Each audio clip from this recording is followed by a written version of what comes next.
السلام علیکم۔ ماشاءاللہ بہت ہی خوبصورت صبح، الحمدللہ الحمدللہ ایک نئی صبح کے ساتھ السلام علیکم۔ یہ دیکھیں جی، بہت پیارا ویو ہے اور بہت اچھی صبح ہے اور بہت موسم بہت سہانا ہے۔ اور یہاں ہلکی ہلکی سی ٹھنڈ آ رہی ہے جیسے، تو ہم جیسے سوچا ہم نے چلے واک تھوڑا سا کراتے، کیونکہ ہم 2-3 دن واک کر کے آئے تو اس سے ہمیں کافی اچھا محسوس ہوا۔ تو ہم بہت ارلی واک پہ بھی نہیں جا سکتے کیونکہ یہاں ڈوگی بہت گھوم رہے ہوتے ہیں اور پھر مجھے ان سے تھوڑا ڈر لگتا ہے۔ تو بس جیسے ہی ہلکی سی روشنی ہوتی ہے تو ہم واک کے لیے نکل جاتے ہیں۔ تو یہ دیکھیں، یہ ہمارے گھر کی سے نکلنے کی یہ بائیں سائڈ پہ یہ گلی جا رہی ہے، یہ ہمیں مین راستے پہ لے جائے گی۔ تو یہاں سے ہم نکلتے ہیں اور پھر راؤنڈ لگا کے واپس دوسرے راستے سے گھر آ جاتے ہیں۔ تو چلے ہمارے ساتھ ہی رہیے گا اور کوئی بات چیت کر لیتے ہیں دین کے حوالے سے۔ تو میں کوئی بہت بڑی عالم تو نہیں ہوں، نہ مجھے کوئی دین کی زیادہ سمجھ ہے، لیکن یہ ہے کہ تھوڑا بہت سمجھ ہے الحمدللہ۔ تو سب سے پہلے تو یہ جاننا ضروری ہے کہ آخر متقی کون لوگ ہیں اور ان کا مقام کیا ہے۔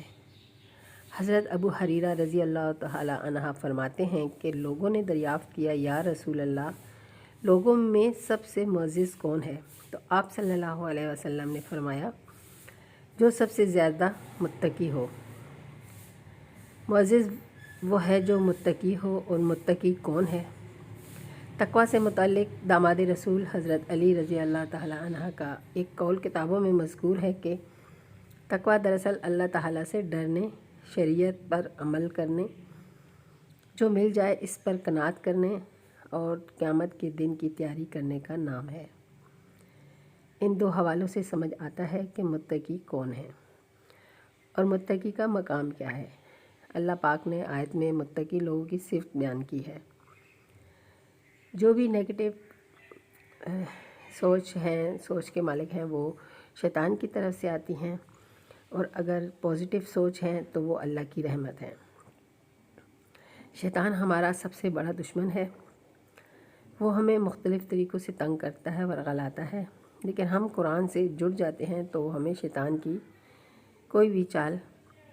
کسی بھی چال کو کنٹرول کرنا آ جاتا ہے۔ ہمیں ہماری خواہشات نفس کو قابو کرنا آ جاتا ہے، کیونکہ ہم مسلسل قرآن سے ذکر لے رہے ہوتے ہیں،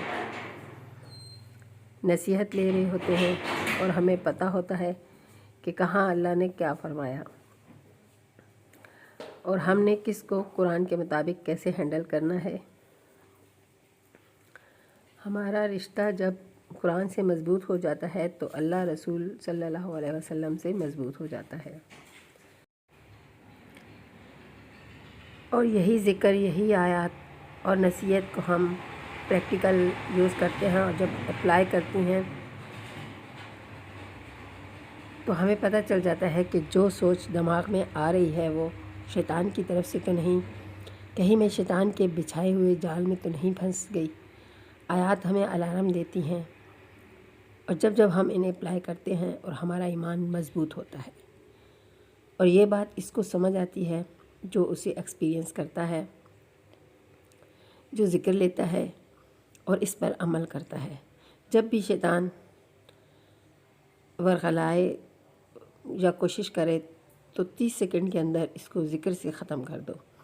وسوسے ختم کرنے کا علاج ذکر ہے۔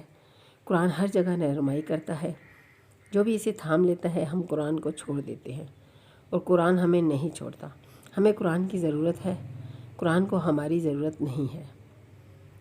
شیطان انسان کا کھلا دشمن ہے، ذکر کرنے والے اس کے وار سے خود کو بچا لیتے ہیں، ورنہ ساری زندگی گزر جاتی ہے اور ہم پہچان ہی نہیں پاتے کہ قرآن ہمارے لیے کیا تھا اور ہم نے کیسے اس کا حق ادا کرنا تھا۔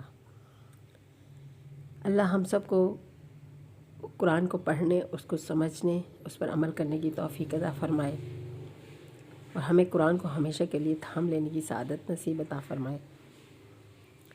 آمین ثم آمین۔ قدم تو بڑھائیں قرآن کی طرف، وہ کبھی نہیں دھوکہ دے گا۔ جزاک اللہ، بہت شکریہ آپ سب کا۔ اللہ حافظ۔